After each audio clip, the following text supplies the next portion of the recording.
So hello everyone, ये हमारा physics का सेकंड चैप्टर है, क्लास 11th। तो आज हम शुरू कर रहे हैं काइनेटिक थ्योरी ऑफ गैसेस। मुझे पता है कि मैं जो है कंटिन्यूसली चल रहा हूँ सारे चैप्टर्स पे और कुछ डिलेज भी हो रहे हैं, बट ठीक है, थोड़ा बहुत चलेगा ऐसा ही। और आज शुरू कर रहे हैं हम केटीजी, बोले तो काइनेटिक थ्योरी ऑफ गैसेस। इसमें सबसे पहले अंकल आते हैं हमारे बॉयल्स अंकल। बॉयल्स अंकल हमें क्या बोलते हैं? बॉयल्स अंकल हमें बोलते हैं कि जो वॉल्यूम है और प्रेशर है, ये दोनों आपस में इन्वर्सली प्रोपोर्शनल है। जब क्या है, टेम्परेचर जो है वो कांस्टेंट है। जो है हम इसको लिख लेते हैं कि जो वॉल्यूम है, वी से नोट कर रहे हैं, जो वॉल्यूम है वो इन्वर्सली प्रोपोर्शनल है प्रेशर के, जब जो है टेम्परेचर क्या है, कांस्टेंट। और जब हम बात करें कि टेम्परेचर कांस्टेंट है, तो हम बोलते हैं यहाँ पर कि जो ये वी है, चिड़ी हटेगी कौवा बैठेगा, मतलब जो है प्रोपोर्शनल का साइन हटेगा तो कुछ ना कुछ कांस्टेंट आएगा, यानी वी वॉल्यूम बराबर हो जाता है हमारा कांस्टेंट अपॉन प्रेशर। तो हो जाता है पी वी जो है वो कांस्टेंट है। ठीक है, ये हमको कौन बोल के गए? बॉयल्स अंकल बोल के गए। बॉयल्स अंकल इसका एक ग्राफ भी बता के गए। ग्राफ कैसा बता के गए कि यहाँ पे मान लो आप प्रेशर है और यहाँ पे आप मान लो वॉल्यूम है। तो वो बोलते हैं कि ये जो है, ये कुछ ग्राफ ऐसा बनेगा जब क्या हो, टेम्परेचर कांस्टेंट हो। ठीक है, यानी क्या, वॉल्यूम बढ़ाने से प्रेशर कम होगा, या फिर ये समझो कि प्रेशर बढ़ाने से वॉल्यूम कम होगा। दोनों बात एक ही है। ये कौन बोल के गए? Boyle's uncle. मैं आपको इसका एक बार बुकिश लैंग्वेज भी बोल देता हूँ कि it states that the volume of given mass is inversely proportional to its pressure when temperature remains constant. वही वाली बात कि वॉल्यूम और प्रेशर आपस में कैसे हैं, इन्वर्सली प्रोपोर्शनल। और एक बात आपको, मतलब ये बहुत ज़्यादा बेसिक है, मैथ्स के अंदर भी यूज़ होती है, कि जब दो चीज़ कांस्टेंट होती है तो हम उसको लिख सकते हैं P1 V1 बराबर P2 V2। ये चीज़ जो है हमें मेनली जो है क्वेश्चन के अंदर काम आती है, ये वाली चीज़। बाकी जो है थ्योरी पर्पज़ के लिए तो इतना ठीक है। इसके बाद हमारे पास आता है चार्ल्स अंकल। चार्ल्स अंकल बोल के गए कि जो है हमारा वॉल्यूम और टेम्परेचर आपस में डायरेक्टली प्रोपोर्शनल है। किस तरह प्रोपोर्शनल है वो ये भी बता के गए।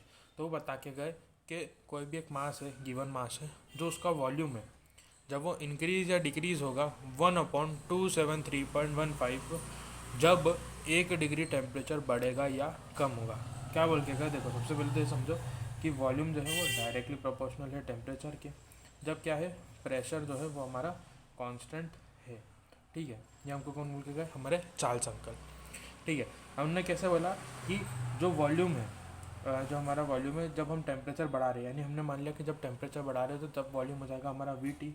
तो we T be the volume at हमारा T डिग्री सेल्सियस।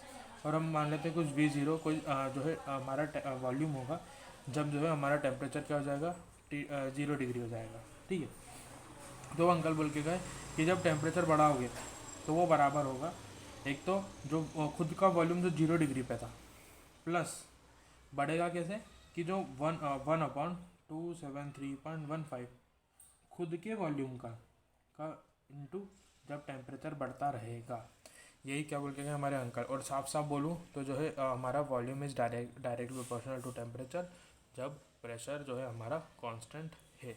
इसकी बुकिश लैंग्वेज क्या बोलती है? इसकी बुकिश लैंग्वेज बोलती है कि it states that if the pressure remains constant then volume of a given mass increases or decreases by 1/273.15 of each degree Celsius rise or fall in temperature। और इसके अंदर आप थोड़ा सा मॉडिफाई कर सकते हो कि वी टी ऐसा कैसा, दोनों में से V0 बाहर और अंदर बचाएगा 1+T/273.15। ये हमारा जो है क्वेश्चंस के अंदर फार्मूला काम आता है, पर थ्योरी के लिए जो है, जो मैंने आपको बुकिश लैंग्वेज बोली वो बेटर है, और जिस तरह से मैं आपको समझा रहा हूँ उसी तरह से अगर जो है आप याद करेंगे तो बहुत बेटर होगा। ठीक है, तब हमने क्या क्या पढ़ा? हमने पढ़ा एक बॉयल्स लॉ। बॉयल्स लॉ क्या बोलता है कि वॉल्यूम और प्रेशर आपस में कैसे हैं, इन्वर्सली प्रोपोर्शनल, जब टेम्परेचर कांस्टेंट है। ये हमको क्या समझ आता है कि पीवी एक कांस्टेंट है। वो एक हमको ग्राफ भी देखे गए कि प्रेशर बढ़ने से वॉल्यूम बढ़ेगा, या फिर समझो कि वॉल्यूम बढ़ने से प्रेशर कम होगा। ठीक है, इसके बाद हमारे पास है चार्ल्स अंकल। चार्ल्स अंकल बोल के गए कि जो वॉल्यूम है वो डायरेक्टली प्रोपोर्शनल है टेम्परेचर के। कब? जैसे कि जब कुछ भी T डिग्री टेम्परेचर हमारा बढ़ेगा तो हमने बोल दिया कि वी टी एक कोई हमारा है टेम्परेचर, वॉल्यूम है टेम्परेचर किसी टी पर, और V0 है किसी एक जब 0 डिग्री हमारा था तब कोई वॉल्यूम होगा, वो हमने मान लिया V0। तो हमारा फॉर्मूला हो जाएगा हमारा वी टी बराबर V zero plus T upon 273.15, उसी के वॉल्यूम का यानी वी ज़ीरो का मल्टीप्लाई। ये होता है हमारे पास बॉयल्स और चार्ल्स लॉ। इसके अगली क्लास में हम पढ़ेंगे गेल-लुसाक लॉ। उससे पहले मैं आपको एक और बता देता हूँ कि यहाँ पर हम बात कर लेते हैं इसके ग्राफ की। तो चार्ल्स अंकल भी एक ग्राफ देखेगा कि यहाँ पर हमने मान लिया टेम्परेचर, यहाँ पे हमने मान लिया वॉल्यूम। जब क्या हो, प्रेशर हमारा कांस्टेंट हो। तो जब भी कांस्टेंट डायरेक्टली प्रोपोर्शनल होता है तो डायरेक्टली प्रोपोर्शनल के लिए हम 45 डिग्री से बना देते हैं। तो यही हमारा जो क्या हो जाता है, एक ग्राफ हो जाता है।